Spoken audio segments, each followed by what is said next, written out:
The End of Dragon's story is the culmination of a 10-year-long saga, a journey with its ups and downs, for sure. It is doubtful that Arenanet knew, in 2012, how the story ended here in 2022. Arenanet changed their content strategy a number of times during these 10 years. They went from 100% living world to expansion, to saga, to expansion again. The End of Dragon expansion itself was a last-minute decision, plagued with COVID hurdles.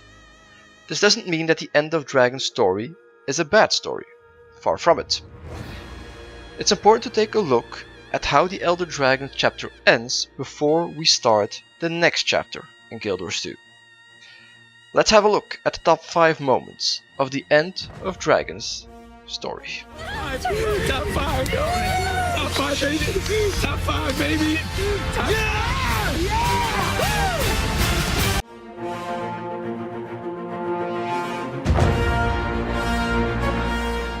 Mytrin is our anchor point at the beginning of the story. She is the captain of their Aetherblade pirates from Season 1 that killed Captain Theo Ashford. Her Canton roots makes her the perfect connection between old story and End of Dragon story. Just throwing in new characters with no connection to what has come before makes the story feel disjointed. Marjorie and her Canton family ties were also a good candidate to go for. Maybe something they will use in Living World Season 6. They gave Mytrin a redemption arc and they did a good job. Mai developed as a character, she has remorse for her actions in Season 1, and she didn't stay a one-dimensional villain. She even becomes a revenant after her adventures in the mist, losing her sight. Mai has a Scarlet as her legend, which is a fitting callback to Season 1. The game gives her the redemption she seeks, not by forgiving her, but by killing her off in an act of self-sacrifice. The death of Mytrin is a fitting end for her story arc. The way she dies was also very atypical for Guild Wars. Usually Guild Wars 2 is like Disney and stays away of too obscene or violent scenes. Oh, won't somebody please think of the children? To point blank shoot her was very brutal and I liked it. They could have kept her alive, but then that's just another character you have to keep in the story.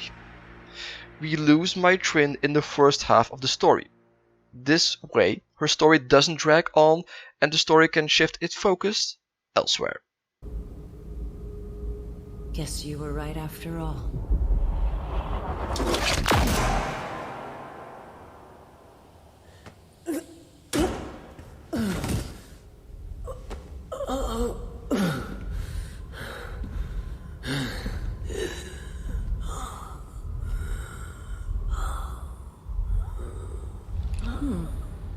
Sight's still off.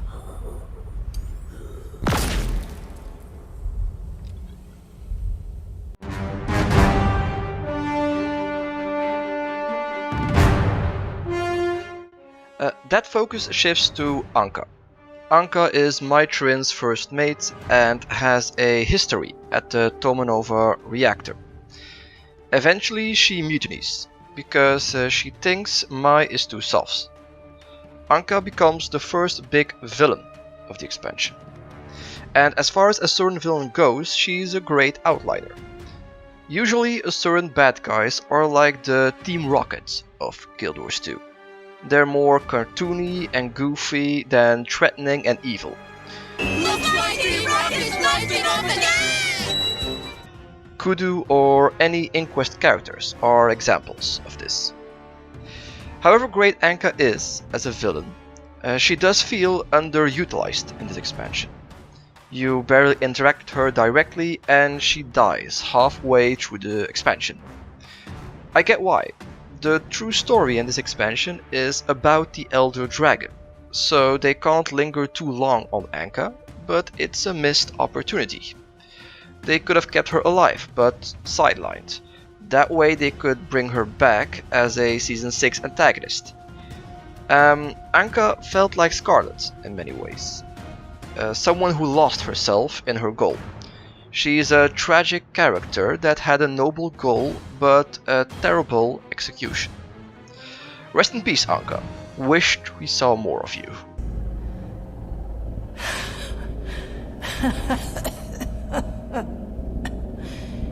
Alchemy. All I ever wanted was a little stimulation. Is that so much to ask?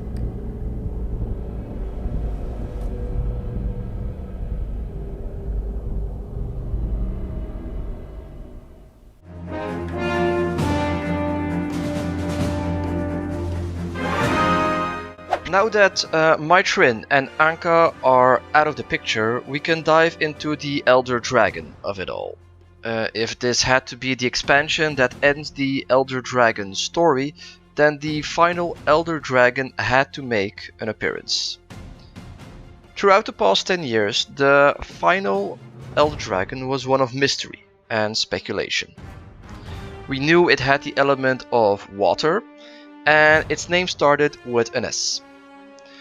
The community gave it fitting names as Bubbles or Steve, but End of Dragons gives us a definitive answer: Suwon. Suwon means the origin of water, excellence or long life, so they made her the original Elder Dragon. The dragon that created the other 5. A true mother of dragons, no pun intended. Where are my dragons? It does make sense and ties in a number of hanging storylines. Appearance-wise, she feels very different than the other Elder Dragons. She resembles the Chinese dragon, which makes sense considering the theme of the expansion. It does make you wonder what that means for Kanta. If Suwon is at the origin of creation, then so is Kanta and its culture. Suwon looks great, but disappointed on her size. Guild Wars has always had trouble bringing these giant elder dragons to our screens. Kralkatorrik was their biggest success at that front, but Suwon fell a bit short, literally. If she is the mother of dragons, of elder dragons, then she should also be the biggest. That being said, her inclusion and design to the story was a success in my book. It's for a better world, I promise. See you on the other side, Commander. Anka! Don't! It's begun. When the time comes, the cycle must end. Promise me.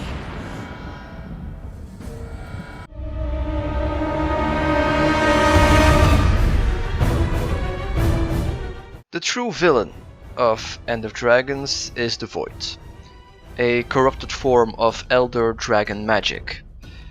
Elder Dragons were supposed to filter this corrupted magic, but as we killed them, that responsibility felt all on Suwon, which became too much for her.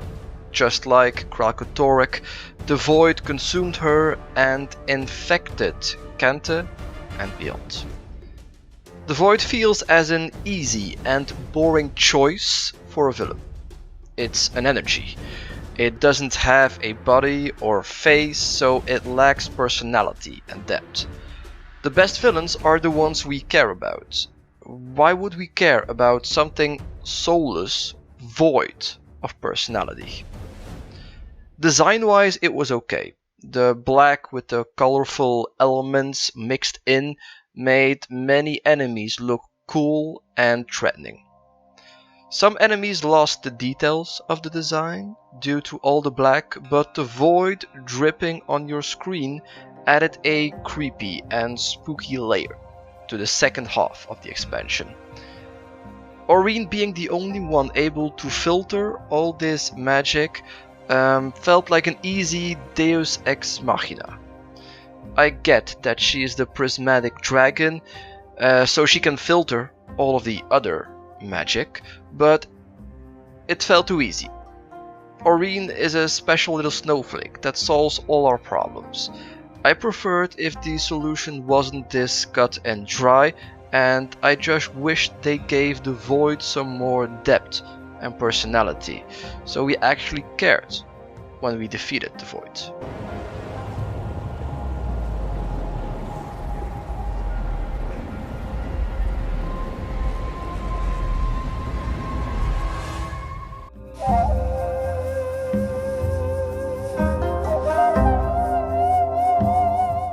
You can't talk about the top moments of End of Dragons without talking about the actual end. The story really thins out towards the end and it feels rushed. It's something that was to be expected considering the development time of End of Dragons. Basically we confront a void corrupted Suwon. We defeat her in a very cinematic showdown. Suwon dies and Aurene filters all of the void. Everybody lives happily ever after, the end. That's kind of it, right? For a story that spans 10 years, it does feel lacking. It would have been better if the void overtook Aurene and we had a final fight with a corrupted Aurene. It would have more of an impact because we have known Aurene for so long. All the dramatic music in the world won't really make me care about Suwon dying. We just know her. Same thing for the Void. It just got introduced and it's already swept off the table. As the source of all our troubles for 10 years, that feels unfulfilling. It shows that Arenanet is done with Elder Dragons. They want to move over to something else. Very understandable after 10 years, but if they made some different choices over the years, meaning sticking with the expansion to Living World rhythm, the story of End of Dragons would have felt more rewarding for veteran players. The cycle must end to be reborn.